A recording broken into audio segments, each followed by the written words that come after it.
पंजाब केसरी लाला लाजपत राय जी की जन्म जयंती के हार्दिक उनको नमन करते हुए मैं स्मिता श्रीवास्तव आज आप सभी का स्वागत करती हूँ आज के कार्यक्रम बात मुलाकात में। बात मुलाकात में हालांकि हम लोग बहुत सारे लोगों से मिल चुके हैं, बातें कर चुके हैं, लेकिन आज हम लोग एक विषय को उठाने वाले हैं, एक ऐसे विषय पे चर्चा और बातचीत करने वाले हैं जो आज के समय में चारों तरफ व्याप्त है, हर तरफ इसको देखा जा सकता है, लेकिन हम लोग इस पे बात करना कहीं ज़रूरी नहीं समझते। बहुत सारे ऐसे क्वेश्चन मार्क हैं, बहुत सारे ऐसे प्रश्न हैं जो मन में चलते तो रहते हैं, लेकिन उसका समाधान कैसे और किससे मिलेगा, इसकी भी चर्चा होनी चाहिए। और आज इन्हीं सब बातों को कई बार होता है मन नहीं लगता है, कई बार चिड़चिड़ापन लगता है, बिना बात के झुंझलाहट सी मचती है, डिप्रेशन जैसा फ़ील आता है, लेकिन क्या वो सचमुच में डिप्रेशन ही है? तो डिप्रेशन है, तो क्या डिप्रेशन कोई बीमारी है? अगर बीमारी है तो फिर इलाज भी होगा, इलाज है तो फिर डॉक्टर को भी दिखाना होगा। ऐसी ही बहुत सारी बातों पे आज हम चर्चा करेंगे और कोशिश करेंगे कि हम उसके एक समाधान के तरफ बढ़ें। और इन सारी बातों के लिए, इन सारे समाधान और चर्चा के लिए हमारे साथ आज यहाँ उपस्थित हैं डॉक्टर नेहा दत्त जी। मैं उनका स्वागत करती हूँ और बहुत-बहुत स्वागत है मैम। नमस्कार। नमस्कार, नमस्कार। आप धर्मशिला नारायण हॉस्पिटल दिल्ली में कार्यरत हैं और आज आप हमारे साथ यहाँ पे हम लोग आज ऐसे विषय पे बात करने जा रहे हैं, जहाँ पे मुझे लगता है कि लोगों को बात करने में भी बहुत झिझक होती है, उसको खुल कर के बात नहीं कर पाते हैं। तो सबसे पहले तो मैं चाहूँगी कि हमारे दर्शक आपके बारे में भी जानें कि आपने इस रास्ते को चुना, तो मन में कैसे विचार थे कि मुझे साइकियाट्रिस्ट बनना है या इस तरफ कदम बढ़ाना है? नमस्कार, सभी जनों को नमस्कार एंड मैं स्मिता जी का बहुत तहे दिल से शुक्रिया करती हूँ मुझे इस फोरम पे बुलाने के लिए। रही बात मैं कैसे इस फील्ड में एंटर करी थी, ये बहुत अगर मैं अपनी पर्सनल हिस्ट्री में जाऊँ, मैं क्लास 8th में थी एंड तब हमारे स्कूल में मात्र एक स्कूल काउंसलर थी, जो कि हमारे स्कूल में जभी भी किसी को कोई ना कोई समस्या नहीं भी हो, तो भी एक फ्री पीरियड में उनके पास भेजा गया था एक दिन और वो बैठ के हमारी सारी प्रॉब्लम्स सुन रही थी। कुछ बच्चों को बहुत ज़्यादा प्रॉब्लम्स नहीं थी, कुछ बच्चों को पर्सनल बहुत सारे इश्यूज़ थे, जो उनसे जब डिस्कस करने लगे, तब मुझे लगा कि ये हमारी कोई रिश्तेदार नहीं है, ये हमारी कोई जानने वाली नहीं है, बट फिर भी वो इतना पेन लेके हमारी प्रॉब्लम्स को समझ रही हैं, सुन रही हैं, जो कि शायद उस स्टेज पे हम अपने पेरेंट्स से नहीं डिस्कस कर पा रहे थे। तो वो एक दिन था जब मैंने डिसाइड किया था कि मुझे साइकोलॉजी फील्ड में जाना है और आज एक दिन है जो मैं देखती हूँ कि आज सीबीएसई ने हर स्कूल में हर एक विंग के लिए, मतलब हुँ, अगर हम आंकड़े देखें तो सीबीएसई ने बोला है कि हर primary, middle and senior school में एक काउंसलर जरूर डेजिग्नेट करना चाहिए। सो इससे ये पता चल रहा है कि आज की युवा पीढ़ी में कितनी समस्याएं हो रही हैं एंड इसीलिए काउंसलिंग का रोल बहुत ज्यादा बढ़ता जा रहा है। सो ये मेरी एक निजी शुरुआत थी इस फील्ड में आने से and that is how I landed up, मैं इस फील्ड में आई हूँ। जी हाँ, बिल्कुल मैम। और जैसा आपने बताया ना, और ये हम सब ने कहीं न कहीं महसूस किया है कि पहले लगता था कि एक उम्र के बाद हम इतने ज़्यादा टेंशन में आ जाते हैं, इतना प्रेशर होता है हमारे पास काम का, हमारे पास सोसाइटी का, फैमिली का, कि हम बहुत डिप्रेस सा फ़ील करते हैं। लेकिन आज के समय में देखा जाए तो एक छोटे बच्चे से लेकर के 80 साल के बुज़ुर्ग या जब तक जीवन है तब तक, मतलब हर वर्ग में ये चीज़ देखा जा सकता है। तो बातचीत और जानकारी हम यहीं से शुरुआत करना चाहेंगे कि डिप्रेशन है क्या एक्चुअल में? हम किस स्थिति में आके कह सकते हैं कि ये डिप्रेशन है? सो डिप्रेशन को अगर हम मोटे रूप से देखें तो हम सबकी जिंदगी में कहीं ना कोई मोमेंट आया होगा जिसमें हम असफल रहे हैं या हम संघर्ष करते करते थक गए हैं या किसी अपने से बिछड़ जाने का दुख हमें हुआ है। ये सब हुँ, सामान्य स्थितियां हैं जो हम सब गुजरते हैं अपनी जिंदगी में कहीं ना कहीं, कभी ना कभी। परंतु अगर अप्रसन्नता, दुख या निराशा, लाचारी, अ, जिसको हम होपलेसनेस, हेल्पलेसनेस भी बोल सकते हैं, यदि ये कुछ दिनों से कुछ महीने तक बनी रहे, मोटे रूप से हम इसको कह सकते हैं 2 वीक्स का हम टाइम स्पैन देते हैं, 2 सप्ताह का हम टाइम स्पैन देके चल सकते हैं। अगर ये हमारी दिनचर्या में इतना ज़्यादा इम्पैक्ट करने लगे या इतना ज़्यादा प्रभाव करने लगे कि हम अपनी जो रोज़मर्रा की ज़िंदगी है, उसमें हम अपने काम नहीं पूरे कर पा रहे हैं, या और कुछ लक्षण इसके साथ एसोसिएट हो, जैसे कि नींद में समस्या, किसी को बहुत ज़्यादा नींद आती है, किसी को बिल्कुल नींद नहीं आती है, या नींद के शुरुआत होने में प्रॉब्लम होती है, या फिर रुक-रुक के नींद आती है, या फिर हर वक़्त उदासी महसूस करना, बिना काम के, मैं ये नहीं कह रही हूँ कि काम करने के बाद आपको थकावट होएगी, बट बिना काम करे हुए थकावट या कमज़ोरी महसूस करना, बार-बार मृत्यु या आत्महत्या जैसे विचार आना, अचानक से वज़न का बढ़ना या घटना। अगर ये सब लक्षण काम करने में मन ना लगना, अगर ये सब लक्षण 2 हफ्ते से ज़्यादा अगर आप नोटिस कर रहे हैं, तो आपको इमीडिएटली किसी मनोचिकित्सक के पास जाके परामर्श करना चाहिए। जी हाँ, बिल्कुल। और ये बात तो फिर मैं आपकी बातों से अगर कनेक्ट कर पा रही हूँ, तो मुझे लग रहा है ना कि मोस्ट ऑफ द पीपल जो हैं इस सारी प्रॉब्लम में कहीं न कहीं 4 और 5 कुछ न कुछ सिम्पटम्स तो उनके अंदर मिल ही जाते होंगे।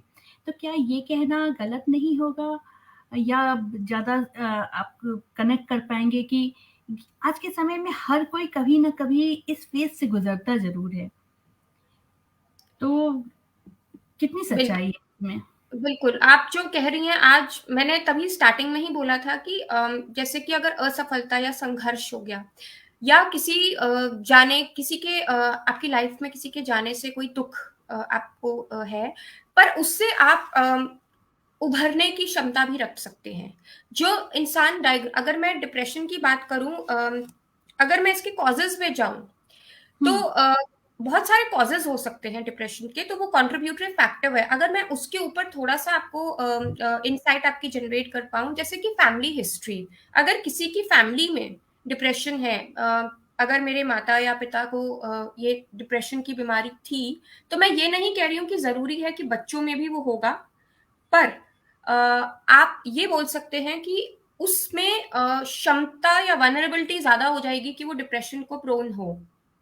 बचपन में किसी को कोई सदमा लगा हो, या कोई स्ट्रेसफुल लाइफ इवेंट हुआ हो, किसी की डेथ हुई हो, ब्रेन का स्ट्रक्चर में कुछ चेंजेस हुए हो, जिसको जिसको मैं अभी बताऊंगी, जिस पे मैं अभी धीरे धीरे जी। बात करूंगी, या कोई भी मेडिकल कंडीशंस हो, जैसे कि आपको बहुत टाइम से बॉडी में पेन हो रहा है किसी चीज, कोई बीमारी की वजह से, अर्थराइटिस हो गया या क्रॉनिक बैकएक है, मैं उन बीमारियों की बात कर रही हूँ जो कि बहुत टाइम से चलती हुई आ रही हैं, राइट? हुँ, हुँ, या फिर कोई ड्रग्स यूज कर रहे हैं, कोई बहुत ज्यादा ड्रग्स में मैं शराब को भी लाऊंगी बीच में, कि बहुत ज्यादा क्रॉनिक अल्कोहलिज्म की तरफ से कोई बढ़ रहे हो, तो उन सब की वनरेबिलिटी, ये मतलब कहीं ना कहीं कॉन्ट्रीब्यूटिव फैक्टर्स हैं डिप्रेशन के।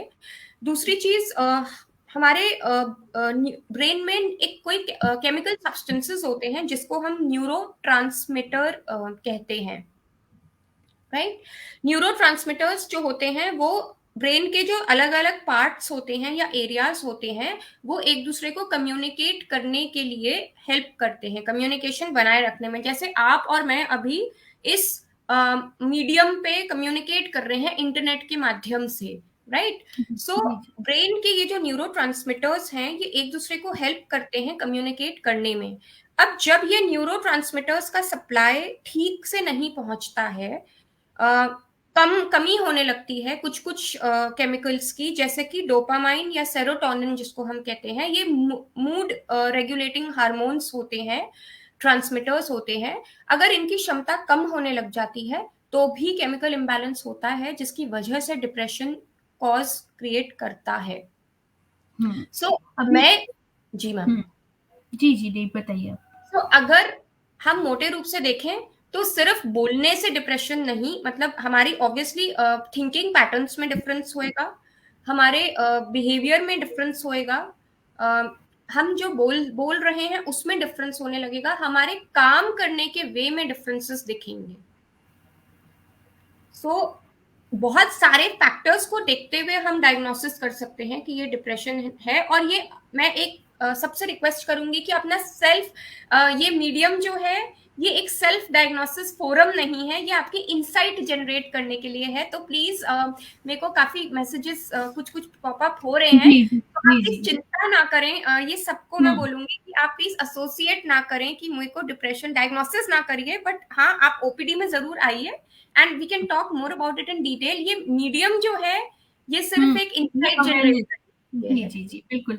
और मेरा भी बस यही प्रयास है कि एक अवेयरनेस होना चाहिए। अगर हमारे सर में दर्द होता है या हमारे लगता है कि आई साइट में है या दांत में दर्द होता है या कुछ और प्रॉब्लम होती है, स्किन में कहीं रैसेज आते हैं, तो हम सीधे जाते हैं डॉक्टर को दिखाते हैं या स्पेशलिस्ट से मिलते हैं और अपनी प्रॉब्लम बताते हैं और हम उसका इलाज कर पाते हैं। लेकिन जब भी हमारे पास कुछ मेंटल इलनेस होता है, और हालांकि मैं अपने समाज में अगर नजर दौड़ाऊं तो मुझे दो प्रॉब्लम दिखती हैं। एक अगर सेक्सुअल प्रॉब्लम है या फिर आपके पास कुछ मेंटल प्रॉब्लम है तो आप अपने तक ही रखना चाहते हैं, फिर आप उसको डिस्कस नहीं करते। तो ये एक प्रयास है, एक कोशिश है कि लोग आए और इस टॉपिक पे भी खुल करके बात करें। हमारे पास से बहुत सारे कमेंट्स हैं, लोग जुड़े हुए हैं, लेकिन अभी भी मुझे लग रहा है कि उनमें भी झिझक है कि वो अपनी बात को कैसे लिखें। और उन सभी लोगों के लिए मैंने हर बार मैसेज में ये चीज़ डाला हुआ है कि अगर आप अपना पहचान नहीं बताना चाहते हैं, उसको छुपा करके अपनी समस्या को भी रख सकते हैं, तो मैंने एक नंबर डाला हुआ है, आप चाहें तो नोट कर सकते हैं, 9871475325। 9871475325 ये नंबर है। आप इस पे व्हाट्सएप करके अपनी प्रश्न पूछ सकते हैं। आप नहीं चाहेंगे तो आपका नाम नहीं बताया जाएगा, लेकिन आप अपनी प्रॉब्लम पूछिए, आप डिस्कस कीजिए, आप खुल करके अपनी बात को कहिए। डीएन झा जी हैं, वो जानना चाह रहे हैं कि क्या ये अनुवांशिक है, यानी कि हेरिडिटरी है क्या ये? ये हमेशा हेरिडिटरी नहीं होता है, बहुत सारे, क्योंकि हमारे लाइफ में इतने सारे पैटर्न्स चल रहे होते हैं। बट यस, जिन केसेस में, जिन फैमिलीज में डिप्रेशन है ऑलरेडी, हम्म उनमें वनरेबिलिटी ज्यादा होती है। तो जरूरी नहीं है कि आपके पेरेंट्स को डिप्रेशन था तो आपको भी डिप्रेशन होगा, बट यदि आपको उसके लक्षण दिख रहे हैं तो सही डॉक्टर के पास जाके उसका परामर्श करके उसके लिए ट्रीटमेंट लेना जरूरी है। एक चीज मैं और बताना चाहूंगी डिप्रेशन के ट्रीटमेंट के बारे में, कि इसके ट्रीटमेंट के लिए दो किस्म के ट्रीटमेंट्स होते हैं इनके। एक साइकाइट्रिस्ट होते हैं जो मेडिसिन प्रिस्क्राइब करते हैं, और दूसरे होते हैं साइकोलॉजिस्ट। जैसे मैं साइकोलॉजिस्ट हूँ, तो वो थेरेप्यूटिक आपके थॉट प्रोसेसेस के ऊपर वर्क करके आपके नेगेटिव विचारों को पॉजिटिव की तरफ रीडायरेक्ट करके उस पे वर्क करते हैं। और कुछ केसेस में सिर्फ दवाइयां बेनिफिट करती हैं, कुछ केसेस में सिर्फ साइकोथेरेपी हेल्प करती है, और कुछ केसेस में कॉम्बिनेशन दोनों का हेल्प करता है। ये भी आपने बहुत ही एक महत्वपूर्ण सी बात बताई, क्योंकि कई बार होता है कि आम लोगों में साइकाइट्रिस्ट और साइकोलॉजिस्ट का अंतर भी नहीं समझ में आता है कि दोनों अलग-अलग काम करते हैं और किस तरह से होता है। तो ये आज आपने बहुत ही इम्पोर्टेंट बात बताई। कीर्तन त्रिपाठी जी हैं, वो कह रहे हैं कि मुझे भी एक अजीब किस्म की मानसिक समस्या कभी-कभी नज़र आती है। तो कीर्तन जी, आप कृपया बताएँ कि आपको क्या समस्या नज़र आती है? तभी होता है, क्योंकि समस्याएँ तो हर जगह हैं, कहाँ नहीं है, ना जहाँ नज़र दौड़ाओ वहाँ पे हैं। तो आप लोग कृपया खुल कर के सामने आइए, अपनी बातों को रखिए, फिर हम लोग तभी आज का ये जो कार्यक्रम है, जो बातचीत है, तभी सार्थक हो पाएगा। तो नेहा मैम, आप जैसे हम बहुत कुछ आपने बताया, तो डिप्रेशन आमतौर पे देखा जाता है कि वैसे मेरा तो मुझे लगता है कि सब में होता है, लेकिन आप क्या इस चीज़ को और डिटेल बता सकती हैं कि किन में ज़्यादा होता है, मतलब मेल में, फीमेल में, या किस आयु वर्ग में कहा जाए कि इन लोगों को ज़्यादा होता है? जी, तो अगर हम WHO, वर्ल्ड हेल्थ ऑर्गेनाइजेशन के आंकड़े देखें तो उसमें लगभग 30 करोड़ से ज्यादा लोग इस हुँ, समस्या से ग्रस्त हैं। ऑल ओवर द वर्ल्ड में बात कर रही हूँ। भारत में अगर मैं बात करूँ तो मोटे रूप से 5 करोड़ के आसपास यूजुअली किशोर अवस्था में, या 30 से 40 साल की उम्र में यूजुअली शुरू होता है, क्योंकि उस टाइम पे लोगों के करियर एम्बिशंस, मैरिज, ये सब बहुत सारी चीजें, चेंजेस चल रहे होते हैं लाइफ में। पर आजकल के लाइफस्टाइल को देखते हुए अगर मैं बात करूं तो क्लिनिक में, अगर मैं अपने क्लाइंटेज की बात करूं तो मेरे मेरे पास अडोलेसेंट्स भी आ रहे हैं, 12-13 साल की उम्र से लेके मतलब मैं आजकल मैं ये कहूँगी कि डिप्रेशन किसी को भी हो सकता है।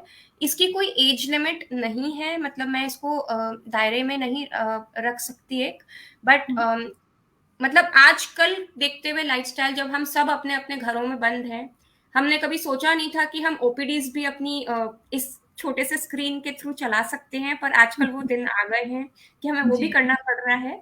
तो वो भी एक फैक्टर बन गया है डिप्रेशन का, बट येस इससे बाहर निकलने के लिए हम सबको एक मिल के इकट्ठा एफर्ट्स डालने पड़ेंगे। बिल्कुल। और ये हमें भी यही लगता था ना कि अब जैसे हमेशा से पढ़ने में आता था कि 35 या 40 का एज जो होता है, वो डिप्रेशन का होता है, लेकिन शुरुआत ही यहीं से हुई कि आजकल के तो बच्चों में भी टीनेजर्स में बहुत कुछ देखने को मिलता है।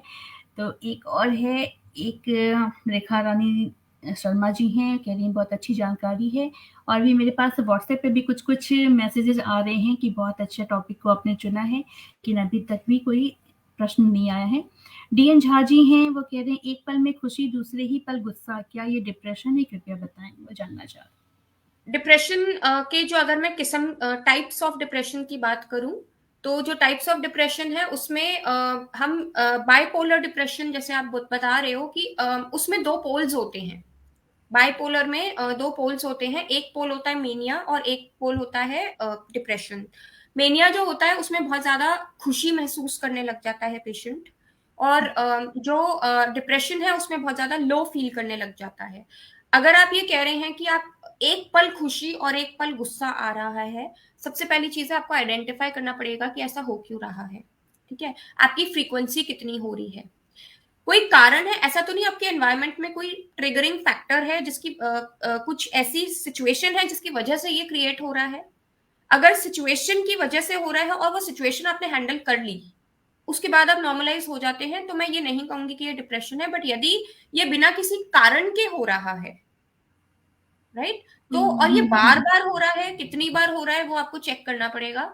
आप उसको इवेल्युएट, मतलब आप एक बार अगर ठीक से उसको खुद से इवेल्युएट करेंगे कि कितनी बार हो रहा है और कब कब हो रहा है या बिना किसी कारण के हो रहा है, तो हम शायद उसके बारे में ज्यादा अच्छे से प्रोब कर पाए कि क्या ये बिल्कुल। डिप्रेशन है।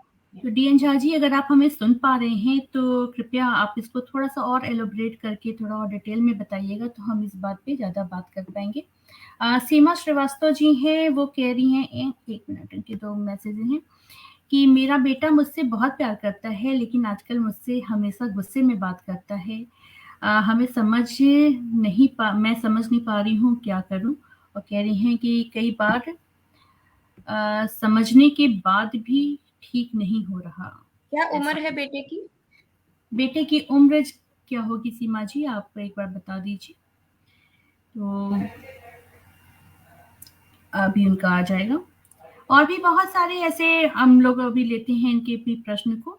आजकल अगर हमें ये देखना 26 ज़रूरी है, जानना ज़रूरी है कि बच्चे भी अपनी प्रॉब्लम्स से गुज़र रहे हैं। बच्चे किसी से मिल नहीं पा रहे हैं, बच्चे किसी से बात नहीं कर पा रहे हैं। उनका पूरा स्कूल ऑनलाइन चल रहा है। जो पहले उनके लिए स्कूल जाके वहाँ पीई पीरियड्स होते थे, फिज़िकल एक्टिविटीज़ होती थी, म्यूज़िक होता था, डांस होता था, लाइब्रेरी पीरियड होता था, आर्ट पीरियड होता था। ये सब बिल्कुल, को-करिकुलर एक्टिविटीज़ उनकी मैं ये नहीं कहूँगी बंद हो गई हैं, स्कूल्स भी बहुत अच्छी तरह से अपनी तरफ से एफर्ट्स डाल रहे हैं कि सब कुछ ऑनलाइन इनकॉर्पोरेट कर पाएँ बच्चों के लिए। पर हमें ये समझना ज़रूरी है कि जिस तरह से हम फ्रस्ट्रेटेड फील कर रहे हैं अडल्ट होके, बड़े होके, हुँ, बच्चे भी अपनी प्रॉब्लम से गुज़र रहे हैं। सो इम्पोर्टेंट है कि अगर एडोलेसेंट एज है, वैसे भी अगर मैंने उनका इसीलिए जी, जी, सॉरी उन्होंने अभी आया मैसेज उनका, 26 साल बता रही हैं कि उनके बेटे की उम्र 26 साल की है, और ये समस्या है कि आजकल वो गुस्से में बात कर रहे हैं। ओके, क्यों सो ऐसा हो रहा है? मुझे जानना 26 साल की उम्र में मैं कहूंगी कि वो यंग अडल्टहुड की तरफ, यंग अडल्टहुड के फेज में है। यू नो क्या उनकी लाइफ में करियर से रिलेटेड कोई इश्यूज चल रहे हैं, क्या ऐसा कुछ है जो वो करना चाह रहे हैं और वो नहीं कर पा रहे हैं जिसकी वजह से वो फ्रस्ट्रेशंस फील कर रहे हैं, क्या वो आपका पूछना बार बार उसको एक गलत वे में ले रहे हैं, क्योंकि कभी कभी हमें बच्चों को स्पेस देनी, जो जबकि ये यंग अडल्ट है, मैं इनको बच्चा भी नहीं बोलूंगी, हाँ, पर कभी कभी हमें इंडिविजुअल्स बोल सकती हूँ मैं, उनको पर्सनल स्पेस देनी बहुत जरूरी है। सो जिसको हम केयर्स बोलते हैं एज अ पेरेंट, कभी कभी वो बच्चों को सफोकेशन हाँ, लगती है। बिल्कुल, बिल्कुल। तो सबको कहीं फ्रीडम ना चाहिए कहीं, आज के समय में। बिल्कुल, बिल्कुल, सो मुझे वो आज ज्यादा। गलत मैंने बोल दिया, हमेशा से चाहिए, बस आजकल थोड़ा-सा खुल कर के सामने आने लग गई हैं ये बातें, न्यूक्लियर फैमिली में भी। अ, बिल्कुल, तो सीमा जी आप पहले थोड़ा-सा इस पे भी ध्यान दीजिए कि उनकी समस्याएँ क्या करियर ओरिएंटेड हैं? कहीं ऐसा तो नहीं कि किसी रिलेशनशिप की वजह से ये प्रॉब्लम आ रही है? ये भी एक बहुत बड़ा वजह हो सकता है जिसको खुल कर के बात नहीं कर पाते हैं, और मुझे लगता है कि सबसे बड़ी प्रॉब्लम ये थी कि खुल के हम बात नहीं कर पाते हैं। तो अगर वो गुस्से में हैं तो ज़ाहिर-सी बात है कि कहीं न कहीं कम्युनिकेशन गैप भी हो रहा होगा। तो इसको भी ख़त्म किया जा सकता है, और मैं चाहूँगी कि थोड़ा-सा इसको और आप डिटेल बताइए ताकि उनको एक समाधान की तरफ अपने आप को बढ़ा सकें। सो पहली चीज है कि हमें ये देखना पड़ेगा कि बच्चे की लाइफ में, जैसे स्मिता जी बोल रही हैं, क्या रिलेशनशिप इश्यूज तो नहीं है, उनकी अपनी पर्सनल फ्रेंडशिप्स किसी के साथ है जो उनको ट्रबल कर रही है, या उनके जॉब रिलेटेड कोई प्रॉब्लम्स हैं। हमें बहुत जरूरी है कि हम किसी और की बिहेवियर को समझने के लिए उसकी समस्याएं को समझें। हमें बहुत जरूरी है कि हम अपनी जगह से निकल के हम उसको उनकी अपने आप को उनकी पोजीशन में रख के देखें। तो ये बहुत जरूरी है, क्योंकि जब हम उनकी प्रॉब्लम उनके नजरिए से समझने की कोशिश करेंगे, तो शायद हमें कहीं ना कहीं वो जो कम्युनिकेशन गैप जिसकी स्मिता जी भी बात कर रही हैं, वो कहीं ना कहीं, हम, मैं ये नहीं कहूंगी कि वो गैप एकदम से खत्म हो जाएगा, पर एक ब्रिज बन जाएगा उस गैप के ऊपर। तो जी, बिल्कुल। पहली पहल हमें करनी पड़ेगी। दूसरी चीज ये भी है कि कम्यू लाइक किसी भी रिलेशनशिप की वर्कआउट करने के लिए कम्युनिकेशन बनाए रखना बहुत जरूरी है। सो जस्ट बिकॉज आपका बेटा आपकी बात नहीं सुन रहा या गुस्से में है, हो सकता है वो किसी और घर में किसी और की बहुत क्लोज हो सकता है वो आपसे ओपन अप अभी नहीं कर पा रहा हो, पर आप क्या उसको उसके साथ एसोसिएट करवा सकते हैं? May be father, may be sister, may be brother, may be कोई एक्सटेंडेड रिलेटिव हो, जो कि उनकी प्रॉब्लम समझने में, मैं ये नहीं कह रही कि आप केपेबल नहीं हो, पर हुँ। हो सकता है वो उससे वन टू वन कनेक्ट ज्यादा हो पाए, और वहां से आप एज अ फैमिली उनकी प्रॉब्लम समझने की कोशिश कर पाओ। जी हाँ, बिल्कुल, और अच्छी जानकारी है। एक और है, मैं ये कमेंट पढ़ लेती हूँ, थोड़ा बड़ा है, कीर्तन त्रिपाठी जी हैं। वो कह रहे हैं कि कुछ वर्षों से मुझे एक समस्या है कि महीने में लगभग 1 बार ऐसा होता है कि जब मेरी नींद खुलती है तो मुझे लगता है कि ऊपर का पंखा नीचे गिरने वाला है, और ये घटना मुझे शारीरिक सक्रियता के साथ भी महसूस होता है। लगभग 1 या 2 मिनट तक कई बार तो मैं बेड से उतर जाता हूँ डर के, पर ये कभी-कभी ही होता है, बाकी इससे मुझे कोई तकलीफ नहीं है, ऐसा वो कह रहे हैं। अ, अगर आप जैसे आप कह रहे हो आपकी नींद खुलती है, तो आपको ऐसा फील हो रहा है, क्या आप अगर कभी-कभी हो सकता है कि हम डर के मारे, किसी चीज़ का डर हमारे अंदर बहुत ज़्यादा भरा हुआ है, अ, या कभी किसी के साथ और ऐसा कुछ हुआ हो एपिसोड घर में, जहाँ पंखा एक्चुअली गिर गया हो और वो फ़ियर आपके माइंड में डेवलप हो गया हो, या फिर आप अपने सबकॉन्शियस माइंड में कुछ बहुत ज़्यादा कुछ सोच रहे हैं जिसकी वजह से ऐसा कुछ हो रहा है। अम, अगर ये आप जैसे कह रहे हैं महीने में 1 बार हो रहा है, वैसे आपको कोई प्रॉब्लम नहीं है, so it could just hmm, be a bodily sensation also. But हाँ, अगर ये रिपीटेड थॉट्स आ रहे हैं, अगर ये किसी ड्रीम के साथ एसोसिएटेड है, आपको कोई ड्रीम्स आ रहे हो इसके साथ associated, then we need to probe, and हमें आपको ड्रीम एनालिसिस की तरफ, ड्रीम इंटरप्रिटेशन की तरफ जाना पड़ेगा। बट अगर आप खुद कह रहे हैं कि अगर एक बहुत ज्यादा प्रॉब्लम नहीं हो रही है, so it could be just like थोड़ी सी अपनी ब्रीदिंग एक्सरसाइजेस और कामिंग डाउन एक्सरसाइजेस पे फोकस करिए, और नींद से उठ जाना अगर ये बहुत ज्यादा फ्रीक्वेंट हो रहा है, then we need to look in that matter. अच्छा, अभी अच्छा एक और है, मैंने शुरू में ही बोला था, आप मैक्सिमम लोगों की ये प्रॉब्लम हो सकती है कि मुझे पर्सनल क्वेश्चन पूछने हैं, तो मैंने आपको नंबर दिया हुआ है। अगर आप लोगों के पास मेरा नंबर है, तो आप व्हाट्सएप के माध्यम से प्रश्न पूछ सकते हैं, आपकी पहचान को गुप्त रखा जाएगा, या फिर अगर बाद में भी डॉक्टर मैम से बात करनी है, डॉक्टर नेहा दत्त जी से, तो उनका नंबर मैं आपको प्रोवाइड कर सकती हूँ, आप उनसे कंसल्ट कर सकते हैं। वीडियो कॉल आज के समय में तो ये बहुत अच्छा निकल के आ गया है कि हम अपने घर में भी रह कर के अपने डॉक्टर से कंसल्ट कर सकते हैं या बहुत सारे मैटर पे बात कर सकते हैं। और एक एग्जांपल आज हम यहाँ पे रखे हुए हैं तो हम लोग बात कर रहे हैं। तो प्रतिभा प्रसाद मैम, आप मुझे कॉल कर सकती हैं, आप मुझे मैसेज कर सकती हैं। फिलहाल तो मैं कॉल नहीं उठा पाऊंगी, लेकिन मैसेज मैं आपका देख लूंगी, हम लोग उस पर टॉपिक पे बात कर सकते हैं। तो नेहा मैम, ये एक और एक मिनट, डीएन झा जी हैं, कह रहे हैं कि कॉन्शियस एंड सब कॉन्शियस के बारे में जानकारी देने की कृपया करें। सब कॉन्शियस और इनकॉन्शियस माइंड के बारे में जानना चाहते कॉन्शियस माइंड वो होता है जो आप और मैं जिसके लिए अभी अवेयर हैं, जो अभी हम बात कर रहे हैं उसके बारे में आप और मैं अभी अवेयर हैं, हम हैं। सचेत, हमारे आसपास क्या चल रहा है, ठीक है। और जो चेतन और सबकॉन्शियस, चेतन। सॉरी, जी जी जी। और जो सबकॉन्शियस माइंड है वो ये है कि अभी मैं आपसे बात कर रही हूँ but at the back of my mind मेरा कुछ और चल रहा है जिसके बारे में मैं अवेयर नहीं हूँ, राइट।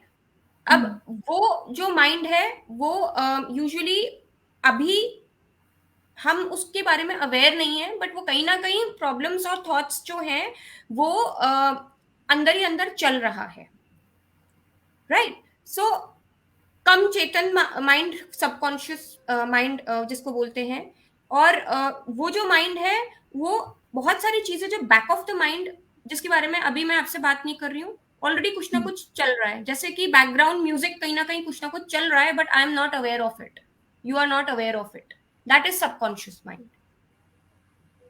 जी हाँ, बिल्कुल। एल्स आप जानना चाहेंगे कॉन्शियस सबकॉन्शियस के बारे में? जी, एक मिनट एनीथिंग रिपीट एल्स कीजिए। और कुछ? नहीं, अभी और तो कोई मेरे पास अभी इसके टॉपिक पे नहीं है प्रश्न। लेकिन हाँ, डीएन झा जी, मैं मुझे भी याद आ रहा है कि कई बार ऐसा होता है कि जब कोई बात हो रही होती है कुछ भी, या कोई ऐसा सीन होता है, तो हमें लगता है ना कई बार कि अरे ऐसा तो हो चुका है, या अरे ये वाली बात तो पहले भी कभी हो चुकी है। तो कहीं ना कहीं ये चेतन और अवचेतन मन के कारण भी हो सकता है कि अगर मैं गलत नहीं हूँ तो क्या मतलब ऐसा होता है क्या कि सबकॉन्शियस माइंड में कहीं ना कहीं हमारे फीड रहता है, जो कभी हमें क्लिक करता रहता है, नॉक नॉक करता है।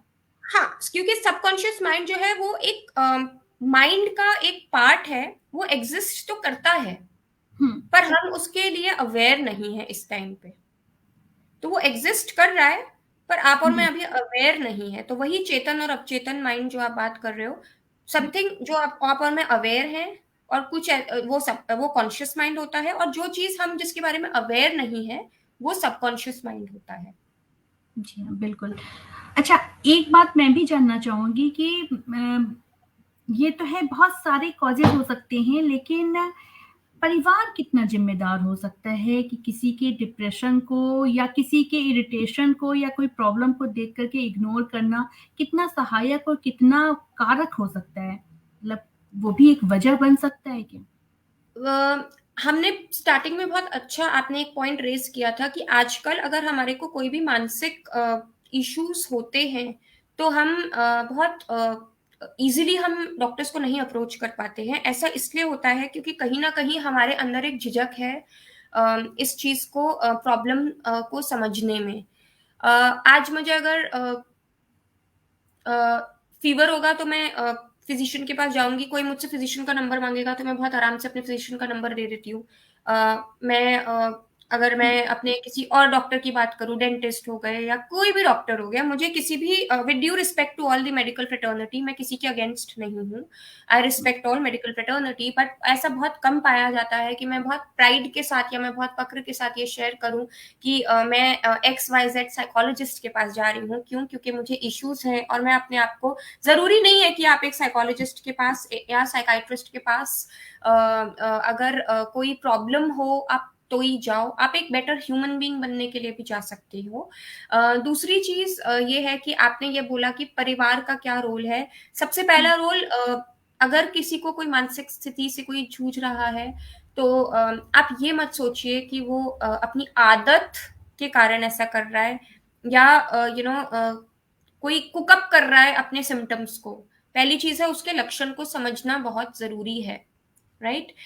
दूसरी चीज है कि एक अगर घर में किसी एक को अगर मानसिक प्रॉब्लम होती है, कोई मानसिक इशू होता है, तो फैमिली के ऊपर भी उसका बहुत बड़ा इम्पैक्ट पड़ता है, क्योंकि कहीं ना कहीं उसके बिहेवियर में चेंज होगा, कहीं ना कहीं उसके थॉट्स में चेंज होगा, कहीं ना कहीं उसके एक्शंस में चेंज होगा। थॉट्स, बिहेवियर एंड एक्शन जिसको हम कहते हैं, थॉट्स, फीलिंग्स एंड एक्शंस जिसको हम कहते हैं, तो वो उसकी आसपास की एनवायरनमेंट भी इम्पैक्ट करेगा।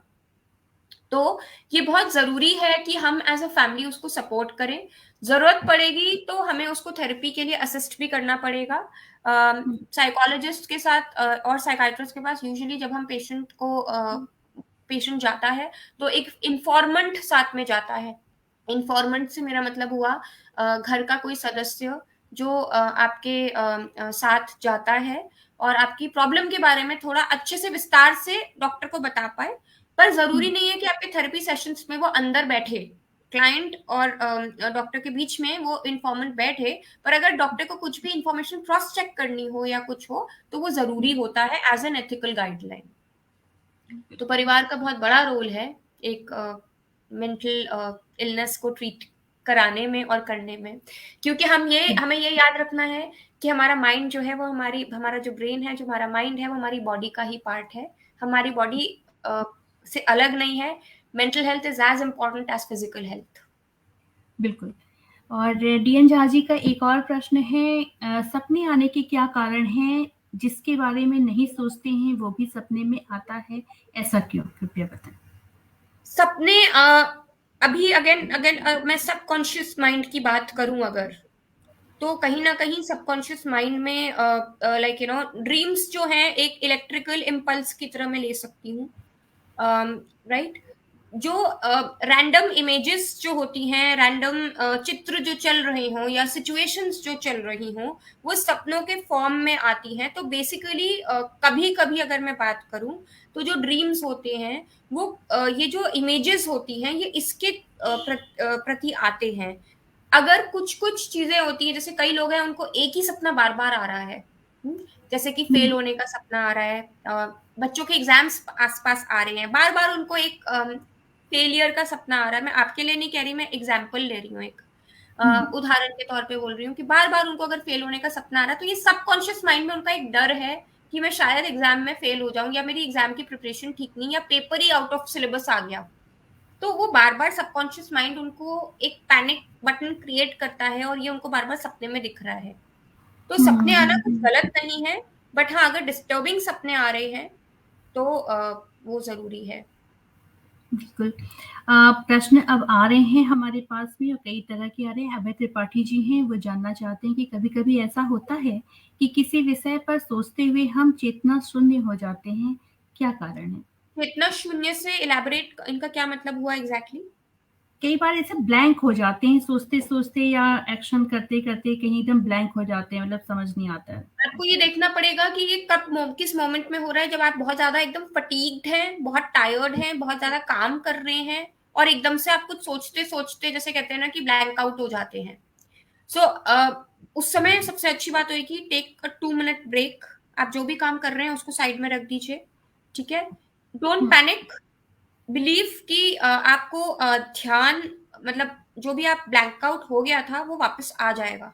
पर हाँ, यदि इसके साथ अगर एकदम आप गिडीनेस हो रही है या अनकॉन्शियस हो रहे हो, मतलब एकदम से बेहोशी हो जाना या मुंह से झाग निकल आना या आंखें रोल अप हो जाना, तो obviously you need to consult a neurologist. पर अगर एकदम से ब्लैंक आउट हो जाते हो बिकॉज ऑफ थॉट प्रोसेस या कुछ सोचते सोचते, पर अगर वो विचार वापस आ जाता है तो इट इज ओके। बट अगर इसके साथ कोई एसोसिएटेड सिम्टम और हो रहा है, जैसे अचानक से बेहोशी हो जाना या आंखें रोलअप हो जाना या मुंह से झाग निकल आना या कोई फिट्स जैसे सीजर्स जैसे कुछ पड़ना, तो obviously you will have to take a medical advice और एन ओपिनियन रिगार्डिंग दैट। बिल्कुल। एक और प्रश्न है और कृतन त्रिपाठी जी हैं, वो ये जानना चाहते हैं कि शारीरिक रूप से बीमार लोगों का प्रतिशत जो भी हो, पर कोरोना दौर आने के बाद 90% लोग मानसिक रूप से बीमार हैं। ये प्रश्न नहीं है, वो अपनी बात रख रहे हैं यहाँ पे। तो निश्चित रूप से, और ये चीज़ देखा जा रहा है, और शायद मैंने भी अपने आसपास इस चीज़ को बहुत करीब से महसूस किया और मुझे लगा कि इस टॉपिक पे हमें बात करनी चाहिए, तो हमने आज ये सेशन रखा हुआ है। मैम, एक प्रश्न है मेरे पास, अभी आया है किसी का, मैं ये उन लोगों में से हैं जिनका नाम मैं नहीं यहाँ पे लूँगी। वो उनको प्रॉब्लम है, जैसा कि मैं पढ़ पा रही हूँ, मैं थोड़ा-सा इसको सिंपल करके बताती हूँ आपको। उनका है कि सेक्सुअल प्रॉब्लम है उनको, सेक्सुअल नीड उनकी फुलफिल नहीं हो रही है हस्बैंड की तरफ से। तो वो काफ़ी अपने आप को चिड़चिड़ा, मतलब उन्हें ऐसा लग रहा है कि शायद इस वजह से वो चिड़चिड़ी हो चुकी हैं पूरी तरह से। तो क्या फीमेल में ये जो डिज़ायर है, अ, ये भी एक वजह हो सकता है क्या?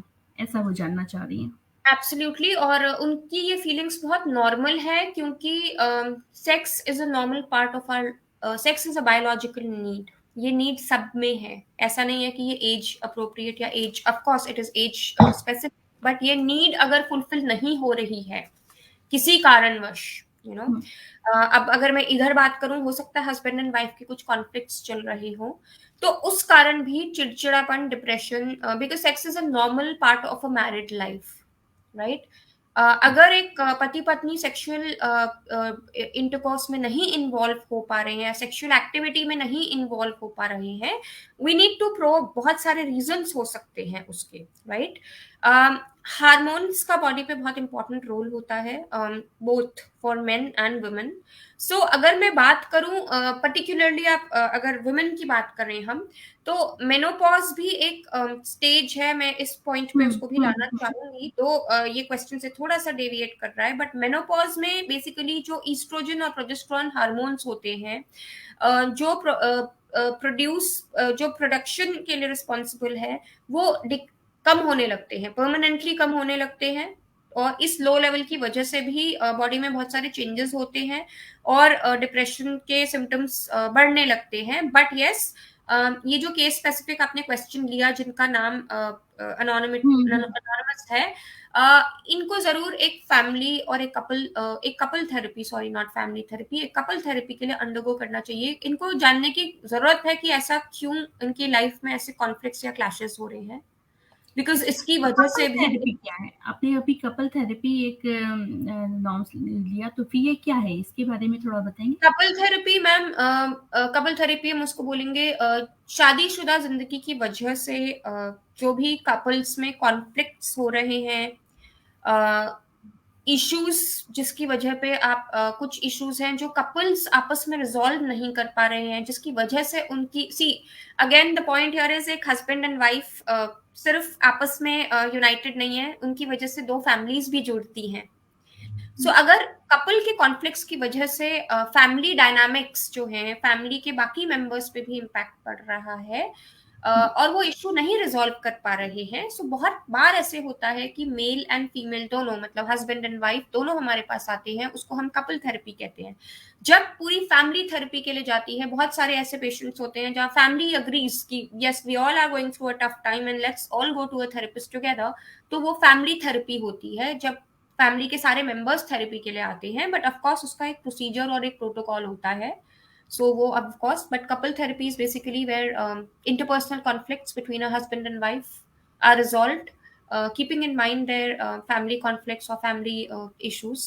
uh, that is what is couple therapy. हुँ, हुँ।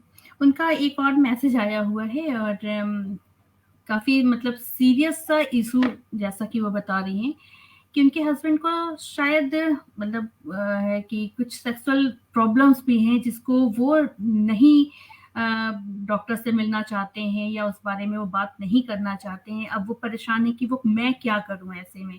क्योंकि वो डॉक्टर को नहीं दिखाएँगे और प्रॉब्लम कैसे सॉल्व होगा? मैम ये इंडिविजुअल केस है, 1 to 1 है, तो आप इनको मेरा नंबर दे सकते हैं, हम कनेक्ट कर सकते हैं, बिकॉज हुँ, कुछ प्रॉब्लम्स पर्सनल हैं जो मैं इस फोरम पे नहीं डिस्कस करना चाहूंगी, जी। उनकी एनोनिमिटी मेंटेन करते हुए। चलिए ठीक है, और मैं आपको नंबर अगर आप मुझे यहाँ सुन ही रही हैं तो आप तो मैं वो नंबर शेयर कर दूँगी। डीएन झा जी हैं, कह रहे हैं कि सोते हुए सपने सच होते हैं क्या? कृपया बताएं। हम लोग सपनों के बारे में पहले भी बात कर चुके हैं जी। जरूरी नहीं है कि सोते हुए सारे सपने सच हों, या जरूरी नहीं है कि सोते हुए सारे सपने गलत भी हो। तो हम्म। ऐसा नहीं है, आपका क्या पर्सपेक्टिव है उस सपने को लेके, वो जरूरी है जानना। बट हाँ, हम्म। ऐसा नहीं है कि सारे सब सोते हुए सपने सच हों। क्योंकि अगर आज मैं सो रही हूँ और मैं ये सोच लूँ कि कल सुबेरे मेरे पास एक मर्सिडीज गाड़ी बाहर होएगी, तो वो सही एक्शन बात है। लेना भी ज़रूरी है। मेरे पास उसके लिए पैसे होने ज़रूरी हैं, उसके लिए एफर्ट डालना ज़रूरी है, उसके लिए एक्शन लेना ज़रूरी है। तो मैं ये नहीं कहूँगी कि सारे सोते हुए सपने सच होते हैं। पर हाँ, हाँ, करना तो उस पड़ता है सपने जगे को हुए में। सच करने के लिए आपको हार्ड वर्क करना पड़ेगा, वो ज़रूरी है। बिल्कुल। बिल्कुल। और मैं फिर से आप लोगों के साथ यही कहना चाहूँगी कि कार्यक्रम को लाइक, कमेंट के साथ में शेयर भी करिए, लोगों तक ये बातें भी पहुँचाइए और अपनी बातों को हम तक पहुँचाइए ताकि हम उसको यहाँ रखें और उसको एक विचार अपने दे सकें। अगर ज़रूरत है आपको कि आप डॉक्टर से जाकर के मिलिए तो आपको वो मिलना चाहिए, बिना किसी हेजिटेशन के मिलना चाहिए। अगर दाँत में दर्द होगा तो आप डेंटिस्ट के पास जाएँगे। तो बस ये समझ लीजिए कि अगर आप परेशान हैं, आप उदास हैं, बिना किसी वजह के, अगर आप वजह मालूम है तो वजह खत्म कर दीजिए, आपकी प्रॉब्लम सॉल्व हो जाएगी। अगर लेकिन वजह नहीं समझ में आ रहा है और आप फिर भी परेशान हैं, तो आप डॉक्टर से मिलिए। एक है डीएन झा जी आपको धन्यवाद कह रहे हैं और कीर्तन त्रिपाठी जी हैं, वो जानना चाह रहे हैं कि आध्यात्मिक सत्संग अवसाद से बाहर लाने में क्या सहायक हो सकता है? सो स्पिरिचुअलिटी के बारे में इस पूछ रहे हैं थोड़ा जी, बहुत, जी, जी। हाँ, हाँ। राइट? सो देखिए, अगर हम पहले की बात करें, मैं थोड़ा-सा आपको डिप्रेशन से आईक्यू की तरफ लेके जा रही हूँ। हुँ, आईक्यू इज़ इंटेलिजेंस क्वोटिएंट, हम सब जानते हैं हमारी इंटेलिजेंस लेवल।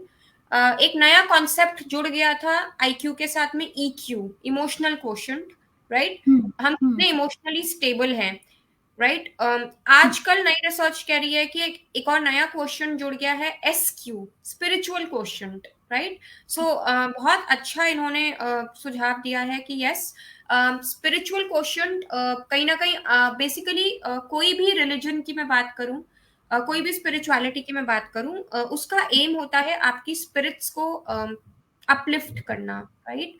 हम जब भजन सुनते हैं या हम जब कोई भगवान से कनेक्ट करते हैं अपने आप को, तो हम थोड़ा सा अपलिफ्ट कर पाते हैं अपने आप को। उस प्रॉब्लम, हम ये सोचते हैं कि ऊपर वाला शक्ति दे रहा है, बट वो फैक्ट है। बट द फैक्ट इज कि वो शक्ति हमारे अंदर है। बट जब मैं अपने हायर पावर से कनेक्ट होती हूँ, तो वो कहीं ना कहीं एनर्जी टैप होती है, right? So spiritual question is very very important. But अगर पूरे दिन आप अपना काम छोड़ के, कई लोग इसकी तरफ भी चले जाते हैं, कई लोग पूरा दिन अपना काम छोड़ छोड़ के स्पिरिचुअलिटी की तरफ जाने लगते हैं, वो कहीं ना कहीं एक और डिसऑर्डर की तरफ ओरिएंट हो जाता है। तो मैं ये बोलूंगी कि anything done in moderation is good. पर अगर हम पूरा दिन अपना काम छोड़ के स्पिरिचुअलिटी की तरफ भागते रहें, तो हुँ, फिर वो प्रॉब्लम क्रिएट करेगा। बिल्कुल। डीएन झा जी आपका नंबर माँग रहे हैं, तो बताइए आप। बिल्कुल। कीर्तन जी, मैं चाहूँगी कि आप ये नंबर यहाँ पे टाइप कर दीजिए अगर आप सुन रहे हैं तो। नेहा जी, नंबर देने में कोई प्रॉब्लम नहीं, है ना? मेरा नंबर देने में कोई प्रॉब्लम नहीं है। यदि मैं फ़ोन ना उठाऊँ, तो आप अपना हुँ, प्लीज़ नाम और नंबर मैसेज छोड़ दीजिए, और मैं आपको get I mean I will get back to you. कभी मैं होता है फ़ोन नहीं उठाती हूँ, तो हुँ, आप नाम और नंबर अपना छोड़ दीजिएगा व्हाट्सएप पे या मैसेज पे, एंड आई विल गेट हुँ। बैक टू ठीक है, आप अपना नंबर आप प्लीज़ बता दीजिए तो वो टाइप कर देंगे। यू। जी, 98 हाँ, मैं भी देखती हूँ। 98 110 110 93 93 053। 053। ओके, ये नंबर है मैम का। आप इनसे डायरेक्ट बात कर सकते हैं, अपनी प्रॉब्लम का सॉल्यूशन डायरेक्ट बात करके भी निकाल सकते हैं। और अ, अगर कोई और प्रश्न है आपके मन में, कोई दुविधा चल रही है, किसी टॉपिक पे आप कंफ्यूज हैं कि ये डिप्रेशन हो सकता है या नहीं हो सकता है, या कुछ और भी बातें, तो आप यहाँ पे रख सकते हैं। मैम, तब तक जब तक कि कोई और प्रश्न आते हैं हमारे पास में, मैं वापस से मुड़ना चाहूंगी उन बच्चों की तरफ, उन टीनेजर्स की जो 2 साल से घर में बैठे हुए हैं, जिनकी फिजिकल एक्टिविटीज इस समय फिलहाल बंद हैं। इमोशनल इस समय होता है ना, एडोलसेंस में जो भी चेंजेस आते हैं, वो बच्चे कैसे इस अपने आप को डील करें, कैसे निकले इधर से। सो जैसे आप बता रहे हो कि बच्चे भी प्रॉब्लम में हैं, पेरेंट्स भी प्रॉब्लम में हैं। अगर हम देखा जाए तो हम सभी कहीं न कहीं इस प्रॉब्लम से फेस कर रहे हैं। So physical activity I understand नहीं हो रही है। फिज़िकल एक्टिविटी नहीं होने की वजह से कहीं न कहीं वो हमारी मेंटल हेल्थ पर भी इम्पैक्ट कर रहा है। तो एक डेली रूटीन बनाना बहुत ज़रूरी है। कोविड के प्रोटोकॉल्स को फॉलो करते हुए, बिकॉज़ हमें अपनी हेल्थ का भी ध्यान रखना है। तो घर ही के अंदर अगर आप हम लोग, मैं बहुत सारे ऐसे पेशेंट्स को जानती हूँ जो डायबिटिक थे फॉर एग्जांपल, जो वॉकिंग पे के लिए नहीं जा रहे थे, जिनकी इम्यूनिटी कम थी, वो बाहर वॉक के लिए नहीं जा पा रहे थे बिकॉज़ ऑफ कोविड। तो उन्होंने घर ही में अपना मतलब स्टेप्स काउंट करने लग गए वो, एंड जितने बाहर वो स्टेप्स करते थे उतने ही घर में स्टेप्स अंदर वॉकिंग जितना भी उनके पास एरिया था अपनी बालकनी में या अपने छत पे। ऑल्सो आजकल हर चीज ऑनलाइन मोड पे चल रही है, तो इवन जिम्स, बहुत सारे जिम्स हैं या बहुत सारे योगा सेशंस आजकल ऑनलाइन हो रहे हैं। अकेले अगर एक्सरसाइज करने का मन नहीं हो रहा तो एज अ फैमिली आप एज अ फैमिली ग्रुप आप किसी योगा या किसी या एक साथ अगर कोई क्लास नहीं भी ज्वाइन करनी है, टीवी पे बहुत सारे चैनल्स आ रहे हैं जहाँ पे योगा की एक्सरसाइजेस फ्री ऑफ कॉस्ट सिखाई जा रही है। तो एक रिचुअल और अगर एक रूटीन बना लें एज अ फैमिली, तो वो आपके लिए भी हेल्पफुल होएगा, आपके बच्चों के लिए भी हेल्पफुल होएगा, और एक हेल्दी फैमिली की तरफ आप एक प्रोग्रेस करेंगे और एक रूटीन बनेगा, सबसे बड़ी बात। ओवरऑल ये है कि फैमिली बॉन्डिंग वो सबसे ज़्यादा इम्पोर्टेंट है, एक दूसरे को समय देना, क्योंकि योगा भी करेंगे और साथ में करेंगे तो समय स्पेंड होगा आपका एक साथ। तो वो मुझे लगता है कि सबसे ज़्यादा ज़रूरी है कि एक दूसरे को समझा जाए, बात किया जाए। जबकि यही सबसे बेसिक प्रॉब्लम है, जहाँ तक मैं देख रही हूँ कि घर में अगर 4 लोग हैं और 4 कमरे हैं, तो सब अपने-अपने कमरों में बंद हैं। सबके पास अपना हाथ में एक मोबाइल है, सामने लैपटॉप या कंप्यूटर, डेस्कटॉप है, और शायद फेस टू फेस से ज़्यादा फेसबुक और इंस्टाग्राम और बाहरी दुनिया में ज़्यादा बिज़ी हैं। ये कितना बड़ा एक कारक हो सकता है इसका? Again social distancing, emotional distancing भी बनती जा रही है कहीं ना कहीं, जैसे हुँ, आपने बताया वही कि वही यू बात नो है। तो ये इमोशनल डिस्टेंसिंग को कम करना हमारा जरूर एक रोल होना चाहिए, क्योंकि हुँ, बहुत जरूरी है कि हम सोशल कनेक्ट बना के रखें, हुँ, इमोशनल कनेक्ट भी बना के रखें। सो जो भी मीडिया है, अगेन वो हमारे इमोशंस को सब्स्टिट्यूट नहीं कर सकता, राइट? आप और मैं अभी ज़रूर हम ऑनलाइन मिल रहे हैं, बट आई एम श्योर जब हम वन टू वन बहुत जल्दी मिलेंगे, तो एक इमोशनल कनेक्ट बिल्कुल अलग-सा क्रिएट होता है, एक ऑरा बिल्कुल अलग-सा क्रिएट होता है ना? हुँ, सो वो हुँ, बहुत ज़रूरी है कि हम इमोशनल कनेक्ट बना के रखें, और पेरेंट्स को मैं ज़रूर बोलना चाहूँगी, अगर इस ग्रुप पे आई एम श्योर हुँ, काफ़ी सारे बिल्कुल, पेरेंट्स होंगे, काफ़ी पेरेंट्स प्लीज़ हैं। आपके बच्चे जो भी ऑनलाइन एक्टिविटीज़ कर रहे हैं, उसको मॉनिटर ज़रूर करिए। मॉनिटर ज़रूर करिए। आपको नहीं पता आपका बच्चा ऑनलाइन क्लास के बेसिस पे क्या कर रहा है, या कोई और उसको हार्म करने की कोशिश कर रहा हो ऑनलाइन, कुछ बहुत सारे साइबर क्राइम केसेस भी इंक्रीज़ हुए हैं इन कोविड के दिनों में। सो मैं ये हुँ, नहीं कहती कि हुँ, हमें हमारा बच्चा गलत दिखाना है या जस्टिफाई करना है, बट ये नहीं पता है कि दूसरे बच्चे हमारे बच्चे को कोई हार्म तो नहीं पहुँचाने की कोशिश कर रहे हैं ऑनलाइन मीडियम्स के थ्रू। उनकी हुँ, रेगुलर चैट्स पे और सब पे पेरेंटल कंट्रोल्स लगा के देखिए कि वो कुछ गलत तो नहीं कर रहा है, या आपके आते ही बच्चा कुछ छुपाने की कोशिश तो नहीं कर रहा है, इन अ वेरी बिल्कुल। सटल वे, बट वो बहुत जरूरी है पेरेंटल चेक रखना। जी हाँ, बिल्कुल। और ये सच में बहुत ज़्यादा ज़रूरी है कि बच्चा क्या कर रहा है, लेकिन यहीं पे एक दूसरा भी एक प्रश्न अपने आप खड़ा होके आता है कि हमें पता तो है कि कहीं, वही है ना कि सबको अपने अपनी प्राइवेसी इतनी ज़्यादा प्यारी होती है या उससे बाहर नहीं निकल आते कि कई बार कॉन्फ्लिक्ट इसी बात से हो जाता है कि हमारी अपनी प्राइवेसी रह कहाँ गई जब सब कुछ आपको देखना ही है तो। इस पे क्या कर सकते हैं? मतलब बच्चों को कैसे समझाया जाए कि बेटा ये बहुत समय लगाना ठीक नहीं है, क्या किया जाए ऐसे समय में? अगर बच्चा कुछ गलत करने की कोशिश कर रहा है तो उसके कुछ ना कुछ लक्षण हमें दिख जाएंगे, जैसे कि 24 घंटे मोबाइल फोन पे लगे रहना, 24 घंटे रात रात को भी अगर आपको आपका बच्चा ऑनलाइन दिख रहा है, और टाइमिंग्स पे अगर ऑनलाइन दिख रहा है, आपके अगर रूम में एंटर करते ही वो एकदम से या तो स्क्रीन विंडो बदल लेता है, या फिर अपनी वॉइस की टोन उसकी चेंज हो जाती है, या बच्चों के स्लीपिंग पैटर्न्स में आपको बहुत ज्यादा चेंजेस नजर आ रहे हैं, या खाना पीना बच्चों के एपेटाइट में बहुत ज्यादा आपको चेंजेस नजर आ रहे हैं, या मूड स्विंग्स, इरिटेबिलिटी बहुत बढ़ती जा रही है। हुँ, मैं ऐसे भी बच्चों को हाल ही में कोई पेरेंट्स मेरे पास बच्चों को लेके आए थे जो कि बोलने को तो उनकी क्लासेस चल रही थी ऑनलाइन, बट दूसरी विंडो पे वो लोग गेम्स खेलते रहते थे और उनकी स्कूल से बहुत ज्यादा ये तो बहुत कॉमन एब्सेंटेज, प्रॉब्लम हो चुकी है। तो वो भी एक बहुत बड़ी समस्या बन गई थी क्योंकि उनके रिजल्ट्स में सब कुछ रिफ्लेक्ट हो रहा था। तो ये हुँ, सब चेकलिस्ट्स हैं जो मैंने आपको बोली हैं। मैं ये नहीं कहूंगी कि ये सारे बच्चे कर रहे हैं ऐसा, बट हाँ, आपको चेक रखना पड़ेगा अपने बच्चे के ऊपर। एंड चेक रखने के लिए हो सकता है आपको एक पुलिस पेरेंटिंग, जिसको हम लाइक बोलते हैं ना, पुलिस की तरह आप बच्चों के पीछे ना लगे, but you have to be wise enough to understand. बच्चा मना करेगा, हुँ, हुँ, बच्चा हुँ, मना करेगा, बट आपको आपकी सेफ्टी, बच्चे की सेफ्टी सिक्योरिटी के लिए ये करना पड़ेगा at the same time. So it's not a hmm, conflict, but yes, कहीं ना कहीं आपको एक पेरेंट कंट्रोल तो रखना पड़ेगा, क्योंकि जैसे हमारा बच्चा घर से जाता है, जब स्कूल जाता है, तो हम उसके सेफ्टी सिक्योरिटी की चिंता रहती है।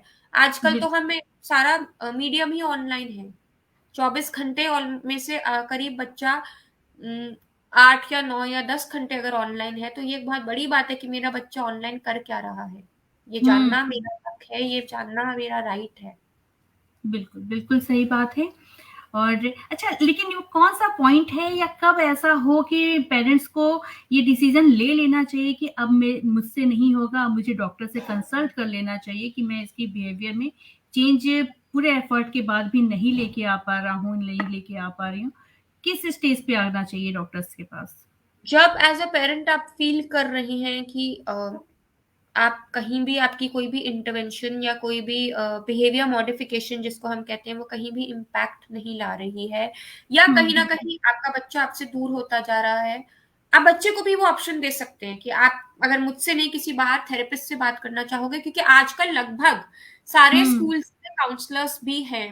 Parents can also encourage the children कि आप अपने स्कूल काउंसलर्स से बात करें, बिकॉज मैं बहुत सारे स्कूल्स के साथ भी अटैच्ड हूँ, और बहुत सारे बच्चे अपनी प्रॉब्लम्स लेके खुद से आते हैं मेरे पास कि मैम हमारे को घर में ये प्रॉब्लम चल रही है, इसको हम कैसे सॉल्व करें। तो आजकल हर हुँ, स्कूल में सीबीएसई ने ये बहुत अच्छा एक इनिशिएटिव लिया है कि हर स्कूल में एक काउंसलर है, तो आप ये भी एनकरेज कर सकते हैं। पेरेंट्स हुँ। स्कूल काउंसलर से भी जाके इनिशिएट कर सकते हैं, और फिर भी ना हो तो आप एक बाहर थेरेपिस्ट तो ऑफ कोर्स कंसल्ट कर ही सकते हैं। जी हाँ, बिल्कुल, तो आप लोग भी कृपया इस पे ध्यान दीजिए कि अगर आपको लग रहा हो कि अब भाई हमसे तो कुछ नहीं हो सकता, तो डॉक्टर से कंसल्ट कीजिए, अपने बच्चे को लेके जाइए। समय रहते अगर हमने किसी समस्या का समाधान ढूँढ निकाला, तो इससे अच्छी बात और कुछ नहीं हो सकती है, क्योंकि समय निकल जाने के बाद सिवाय अफ़सोस के कुछ नहीं रहता। कीर्तन त्रिपाठी जी हैं, वो ये जानना चाहते हैं कि कभी-कभी कुछ घटनाएँ रिपीट होती हुई महसूस होती हैं, क्या यह मानसिक समस्या हो सकती है? जी। किस किस्म की घटनाएं की बात कर रहे हैं, अगर थोड़ा सा हुँ, विस्तार से हुँ। बताएं।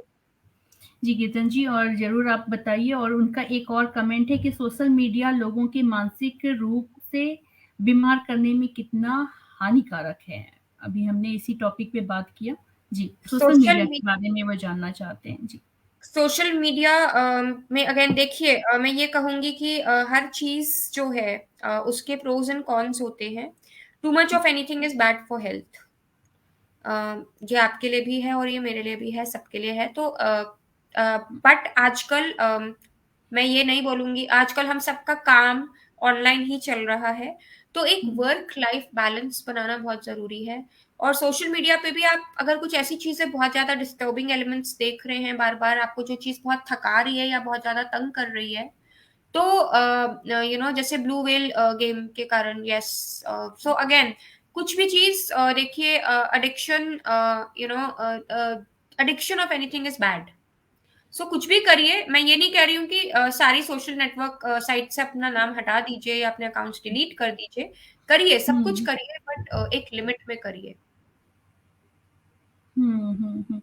बहुत सारे प्रश्न हैं और बहुत सारे लोग हमसे जुड़े हुए हैं जो आपको बहुत-बहुत धन्यवाद दे रहे हैं कि आप यहाँ पे आई और इतनी अच्छी जानकारी आपने दिया है। उसमें हैं शोभना श्रीवास्तव जी हैं, अनुपमा सहाय जी हैं, ये लोग आपको धन्यवाद दे रही हैं बहुत। और कीर्तन त्रिपाठी जी का एक और है प्रश्न कि क्या भविष्य में ऐसा भी दौर आ सकता है जब इंटरनेट से ही मानसिक गुलाम बनाया जा सकता है?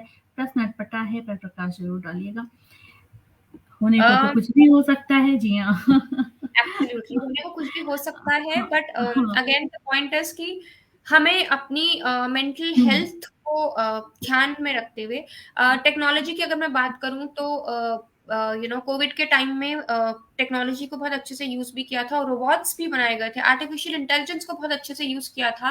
एंड वो हुँ, हुँ, रोबोट्स हुँ। ही मेडिसिन दे के आ रहे थे, पेशेंट्स को इंस्ट्रक्शंस फीड करी जा रही थी, एंड वो मेडिसिन दे के आ रहे थे। तो आर्टिफिशियल इंटेलिजेंस एंड इंटरनेट को बहुत, अगर हम सोफेस्टिकेटेडली यूज करें, इंटेलिजेंटली यूज करें, तो हम उसका नेगेटिव में भी हम उसका पॉजिटिव बना सकते हैं कहीं ना कहीं। So this is what I feel. I am not totally against internet, क्योंकि आज आप और मैं, अगर इंटरनेट नहीं होता तो हाँ, हम ये हमसे बात नहीं कर रहे होते। बिल्कुल, बिल्कुल, बिल्कुल। और मैं बच्चे, हमेशा इस बात को कहती रहती हूँ नेहा मैम कि सोशल मीडिया भी उस चाकू, उस तीली के समान है, उस माचिस के समान है, या माचिस से आप दिया जला लीजिए या घर जला दीजिए, चाकू से आप या तो फल और सब्जी काट लीजिए या किसी का खून कर दीजिए, तो ये आपकी मानसिकता और आपके कैसे यूज़ करते हैं ना, उस पे डिपेंड कर रहा होता है। हमने जैसे इसको पॉज़िटिव यूज़ में पूरी तरह से लेके आए कि आज हम लोग आपस में बैठ कर के बात कर रहे हैं, आप लोग हमसे जुड़े हुए हैं, हम लोग कुछ अच्छा-सा डिस्कशन करके और सब लोग एक साथ मिल कर के अगर किसी समस्या पे समाधान निकालेंगे, तो निश्चित रूप से निकलेगा।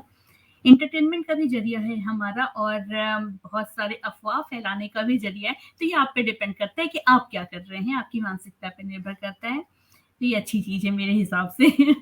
ये चलते रहना चाहिए कीर्तन जी। और एक एक एक एक और है कि एलन मस्क जी ने कहा है कि भविष्य में हम मानव मस्तिष्क के चिप प्रत्यारोपित करेंगे। जी, जी, जी। इन्होंने कुछ ज़्यादा मतलब अभी लग रहा है रिसेंटली कुछ इसको पढ़ा भी है और वाक़ई ये जो आर्टिफ़िशियल इंटेलिजेंस की जब-जब हम बात करते हैं ना, तो आज के दौर में हम जहाँ हैं, जहाँ तक मैं देख पा रही हूँ, समझ पा रही हूँ, मुझे लगता है कि ये भी क्या आज से 100 साल पहले या 50 साल पहले किसी ने सोचा था कि हम लोग ऐसे बैठ कर के बात कर सकते हैं। तो भविष्य में विज्ञान की वजह से या तकनीकी के कारण हम कितना और तरक्की करेंगे या कितना आगे बढ़ेंगे या नीचे गिरेंगे वो अलग बात है, लेकिन हाँ, तरक्की हमेशा होगी, आगे ज़रूर बढ़ेंगे, कुछ न कुछ इनोवेशंस होंगे, जैसे अभी 5G की बात हो रही है, वो भी अपने आप में बहुत बड़ी बात है। तो ये अगर मेंटल चिप की अगर बात आप कर रहे हैं, तो ऐसा इम्पॉसिबल कुछ भी नहीं है, सब कुछ पॉसिबल है। तो हम भविष्य की चिंता में करके अपना आज बिगाड़ें, ये कोई समझदारी तो नहीं होगी बिल्कुल भी। क्या कहना है आपके? कई बार मैंने देखा कि भविष्य खास तौर पे बच्चों की जब हम बात कर रहे थे ना, तो पेरेंट्स अपने बच्चों पे फ्यूचर को लेकर के इतना ज़्यादा प्रेशर बनाते हैं, मैंने कई लोगों को देखा है। तो नहीं पढ़ोगे तो भविष्य क्या होगा? क्या बनोगे, क्या बनोगे? ये बहुत बड़ा जिससे मुझे लगता है बच्चे सबसे ज़्यादा झेलते हैं। क्या है ये? सो पिछले साल ना मुझे बच्चों ने बहुत खुशी-खुशी बोला कि मैम, देखिए आप हमेशा हमें स्कूल में मोबाइल चेकिंग करके आप हमेशा बोलते थे कि मोबाइल लाना नहीं है, मोबाइल लाना नहीं है। आज हम पूरा स्कूल मोबाइल में ले आए हैं। ठीक है? बिल्कुल। दूसरी चीज़ ये भी थी कि बच्चों ने बोला कि मैम हमें पता नहीं था कि हम बिना स्कूल जाए पूरा 1 साल आगे बढ़ हुँ, जाएँगे। है ना? हुँ, तो हुँ, एग्ज़ाम्स भी हुँ। ऑनलाइन ही हुए हैं लास्ट ईयर के हिसाब से अगर मैं देखूँ तो, है ना? सो बिल्कुल। Again hmm, the point here is कि हम फ्यूचर के बारे में बहुत ज्यादा, इतना ज्यादा सोचने लग जाते हैं कभी कभी कि हम अपने प्रेजेंट पे वर्क करना भूल जाते हैं। प्रेजेंट गोल्स हमारे जो है वो गड़बड़ा जाते हैं, क्योंकि हम हम्म, फ्यूचर फ्यूचर बच्चा 12वीं के बाद क्या करेगा? हाँ बच्चा अगर ये 8वीं में है, 9वीं में है, पर हम ये सोच रहे हैं कि वो 12वीं के बाद क्या करेगा। तो वो 12वीं हाँ, के बाद जो करेगा उसके लिए गोल्स बनाने अच्छी बात है, पर हमें हम्म, रियलिस्टिक गोल्स बनाने पड़ेंगे। राइट। एक गोल प्लानिंग होती है, स्मार्ट गोल प्लानिंग जिसको हम कहते हैं, कि वो स्पेसिफिक होनी चाहिए, बहुत सटीक होनी चाहिए, उसको मेजर हम्म, करना बहुत जरूरी होता है, उसके लिए एक्शन लेना बहुत जरूरी होता है, और एक मतलब रियलिस्टिक गोल होना चाहिए, और एक टाइम के हिसाब से उसको चलना चाहिए। तो कहीं ना कहीं मैं ये कहूंगी कि हो सकता है मैं अपनी लाइफ में कुछ बनना चाहती थी, वो नहीं बन पाई। क्या वो हम्म, अपेक्षाएं मैं अपने बच्चों के द्वारा पूरी करना चाह रही हूँ? अगर वो है तो नहीं। बच्चों से जानिए, समझिए कि वो क्या करना चाह रहे हैं, क्यों करना चाह रहे हैं। अगर आपका बच्चा डांस को अपना करियर बनाना चाहता है, या अगर आपका बच्चा ड्रामा में, कल मेरे को 2 बच्चों ने बोला कि मैम हम नेशनल स्कूल ऑफ ड्रामा में जाना चाहते हैं, हम ड्रामेटिक्स में जाना चाहते हैं, बट हमारे पेरेंट्स कह रहे हैं हम्म, उसमें पैसा नहीं है। अच्छा, तो बहुत पेरेंटल काउंसलिंग की जरूरत पड़ी उस केस में बहुत ज्यादा, क्योंकि हमें ये जानना जरूरी है कि टाइम्स चेंज हो रहे हैं, प्रोफेशंस बिल्कुल, चेंज हो रहे हम्म, हैं। तो बच्चों को वो फ्रीडम और लिबर्टी जरूर देनी है, हैंड होल्डिंग जरूरी है, पर यस, हम्म। बच्चों को जानना बहुत जरूरी है कि वो क्या करना चाह रहे हैं, वो क्यों करना चाह रहे हैं। उससे आई थिंक हमारी आधी एंजाइटीज कम होंगी। जी हाँ, बिल्कुल। और पिछले कुछ दिनों से ना मैंने कुछ इंटरव्यूज देखे कुछ ऐसे एक्टर्स के बारे में जिनकी लाइफ को अगर माइन्यूट ऑब्जर्व किया जाए ना, तो उनकी लाइफ में कुछ भी नहीं था। वो पढ़ने में अच्छे नहीं थे, वो हमेशा भटके हुए रहते थे। आज वो मैं नाम नहीं लूंगी क्योंकि आप अपना सर्च कीजिए, मेरा अपना सर्च है ये। लेकिन वो टॉप के जिनका नाम लोगों में होता है, कि जो सक्सेसफुल लोगों में जिनकी गिनती होती है ना, वो वहां पे स्थापित हैं। तो कोई भी हो, कुछ भी हो, लेकिन करना तो जरूरी है। कई बार तो देखते हैं बच्चे पूरे पूरे दिन गेम खेल रहे भैया, और पेरेंट्स जैसे हम जैसे पेरेंट्स है ना, वो ये कहते हैं कुछ तो कर लो, जो तुम चाहते हो वो तो कर लो कम से कम। तो ये भी एक बहुत बड़ी प्रॉब्लम है। तो क्या वक्त पे छोड़ देना चाहिए कि एक दिन तो वक्त आएगा अपने आप समझ जाएंगे? क्या करना चाहिए? ऐसे में बहुत एक्शन, कंफ्यूजन हो जाता अगर हम है। सिर्फ वक्त पे छोड़ देंगे और एक्शन नहीं लेंगे तो वो कभी भी कंप्लीट नहीं होगा। तो एक्शन लेना जरूरी है। बच्चे की कितनी हम्म, क्षमता है, बच्चे का क्या एप्टीट्यूड है, उसका क्या इंटेलिजेंस लेवल है, वो देखना बहुत जरूरी है, और एक्शन लेना बहुत जरूरी है। अगर मेरे एग्जाम्स है और मैं एग्जाम के लिए पढ़ाई नहीं करूं, ये सोच के कि मार्क्स तो हम्म, आ ही जाएंगे, तो मार्क्स तो नहीं आएंगे। पढ़ना जरूरी है, बिल्कुल, बिल्कुल, एक्शन लेना बिल्कुल जरूरी सही बात है। और अनुपमा सहाय जी, आपको भी बहुत-बहुत धन्यवाद कि आप हमारा कार्यक्रम देखती रहती हैं। उन्होंने कहा कि आपके पटल से हमें बहुत अच्छी जानकारियाँ मिलती हैं। तो बस हमसे जुड़े रहिए ऐसे ही। हमारी कोशिश रहती है कि समाज को कुछ बेहतर दिया जा सके। हम लोग मिल करके किसी समाधान की तरफ बढ़े। कीर्तन त्रिपाठी जी हैं, कह रहे हैं मानसिक रूप से बीमार ना हो इसके लिए एक स्वस्थ जीवन शैली कैसी होनी चाहिए? जी हाँ, ये मेरा अगला प्रश्न भी था कि हम इधर की तरफ प्रॉब्लम की तरफ बढ़े ही ना, मतलब प्रॉब्लम हमें पकड़े ही ना। हम क्या मतलब किन चीजों पे ध्यान दें, और क्या रहना चाहिए जीवन शैली? सो अगर मैं डिप्रेशन की मोटे रूप से बात करूं, मैं कमिंग बैक, क्योंकि हमारा टॉपिक डिप्रेशन रहा है। जी। सो डिप्रेशन में बहुत बार ऐसा होता है कि हमारा ना काम करने का मन नहीं होता है। और हम्म, ये सिर्फ ऑफिस के काम की बात नहीं कर रही, इवन घर का। सबसे पहली चीज है, आप अपनी एनवायरनमेंट को साफ सुथरा रखिए। सुबह उठते ही बिस्तर बनाइए, भले आपका बिस्तर से उठने का मन नहीं हो रहा होगा।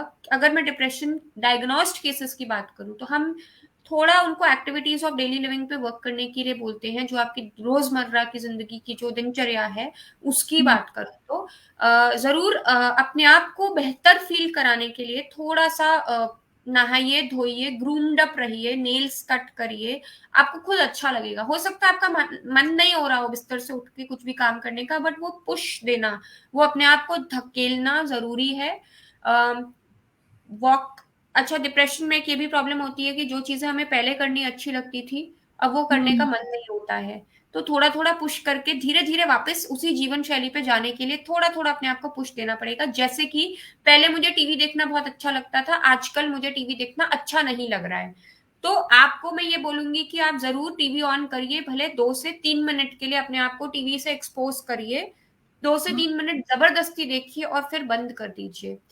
दूसरी चीज रेगुलर एक्सरसाइज बहुत जरूरी है, क्योंकि जब हम एक्सरसाइज करते हैं, एक्सरसाइज से मेरा मतलब है अगर आपको कोई भी मेडिकल कंडीशन है, कोई बैक प्रॉब्लम है या नेक प्रॉब्लम है या कोई हेल्थ प्रॉब्लम है या कोई सर्जरी हुई हो, तो डेफिनेटली आप अपने विजिटिंग जो भी कंसल्टिंग डॉक्टर है उनको कंसल्ट करें, बट कुछ ना कुछ एक्सरसाइज का फॉर्म बहुत जरूरी है. It could be walk, it could be yoga, it could be stretching exercises, कुछ भी हो सकता है, वो जरूरी है. अगेन अगर डिप्रेशन के लक्षण है और एक्सरसाइज करने का मन नहीं हो रहा है, तो 5 मिनट से, मात्र 5 मिनट से शुरू करिए, अपने आप को पुश करिए. अच्छी डाइट भी बहुत जरूरी है. कोविड के दिनों में अपना बहुत अच्छे से ध्यान रखिए. एंड अगर कोविड के साथ जूझ रहे हैं तो जरूर कोविड प्रोटोकॉल की जो मेडिसिन हैं, जो मल्टीविटामिन हैं, वो सब बहुत जरूरी है. और टाइम से बिस्तर पे जाना, मतलब, और टाइम से उठना जरूरी. अगर आप रात को 2 बजे सो रहे हैं तो भी आप सवेरे 6 बजे उठने की ही कोशिश करिए. ये नहीं है कि अगर आपको रात को आप 2 बजे सो रहे हैं तो सवेरे आप 10 बजे उठ रहे हैं, क्योंकि आपका दूसरे दिन का जीवन जो साइकिल फिर दिन चेंज है होगा। वो साइकिल चेंज हो जाएगा. तो हम्म, अगर आप रात को 2 बजे सो रहे हो, सवेरे 6 बजे ही उठो, ताकि आपका वो जो नेक्स्ट डे है वो डिस्टर्ब ना हो, पूरा उसका साइकिल डिस्टर्ब ना हो. ये कुछ कुछ बेसिक अगर टिप्स हैं, अगर आप ये याद रखें, इस पे वर्क करें, तो हेल्पफुल होगा. फिर वही कि खुश कैसे रहें, ये तो भाई है, जबरदस्ती कर लिया. मुझे लगता है ना कि खुश रहना is more important than anything else. मुझे लगता है कि खुश रहना दुनिया की सबसे जरूरी चीज है. लेकिन फिर आती है वही वही समस्या है कि खुश रहें तो रहें कैसे. जैसे मैंने तो अपना रास्ता निकाल दिया है. मैं अपनी बात बताऊं अगर पर्सनली, तो ऐसा नहीं है कि मैं हमेशा खुश ही रहती हूँ, लेकिन हाँ, मैं खुश दिखती जरूर हूँ हर समय. ये मैंने अपने आप को एक औजार की तरह से कर लिया है. और बिजी रखने के लिए, जैसे हम लोग अब इतने सारे प्रोग्राम कर रहे हैं, ये तो क्या करें लोग आमतौर पे खुश रहने के लिए. हमारे साथ प्रॉब्लम ये होती है कि आपने एक बटरफ्लाई देखी है, तितली? हम हम्म, सबने देखी होगी गार्डन में. हम जब उस तितली को पकड़ने जाते हैं तो क्या होता है, वो तितली उड़ जाती है ना? तो हाँ, हम लोग सब क्या करते हैं, हम खुशी को पकड़ने के लिए भागते हैं. हम ये भूल जाते हैं कि खुशी कहीं ना कहीं हमारे अंदर ही है, कहीं बाहर नहीं है. अब जैसे स्मिता जी बोल रही हैं कि उन्होंने कुछ ना कुछ कारण ढूंढ लिया है बिजी रहने का, क्योंकि जब वो काम करती हैं तो वो खुश रहती हैं, है ना? सो वो एक कॉज क्रिएट खुद ही कर रही हैं खुशी का, अपने अंदर से. कोई किसी ने उनको बोला नहीं है ये करने को, बट वो खुद से कर रही हैं. सो इट कुड, और ये कारण हर किसी के लिए अलग अलग होंगे. हो बिल्कुल. सकता है एक जने को खाना बनाने में खुशी है, एक जने को म्यूजिक सुनने में खुशी है, एक जने को टीवी देखने में खुशी है, एक जने को गाना गाने में खुशी है. तो हम्म, आप अपने एक विश लिस्ट बनाइए कि आपको आपको क्या चीज करके खुशी महसूस होती है. कई लोगों को मेडिटेशन करके खुशी महसूस होती है, कई लोगों को किसी से बात करके खुशी महसूस होती है. ऐसे भी मैं लोगों को जानती हूँ जो कुछ ना करके भी उनको खुशी महसूस होती है, तो वो 5 मिनट कहते हैं कि हम कुछ नहीं करेंगे, ये मेरा मी टाइम है, मैं ये 5 मिनट में कुछ नहीं करूंगी. बिल्कुल. और सबसे ज्यादा खुशी इसी में मिलती है कुछ ना करती. एग्जैक्टली. तो चलिए, हमने चेंज कर दिया माहौल को भी थोड़ा.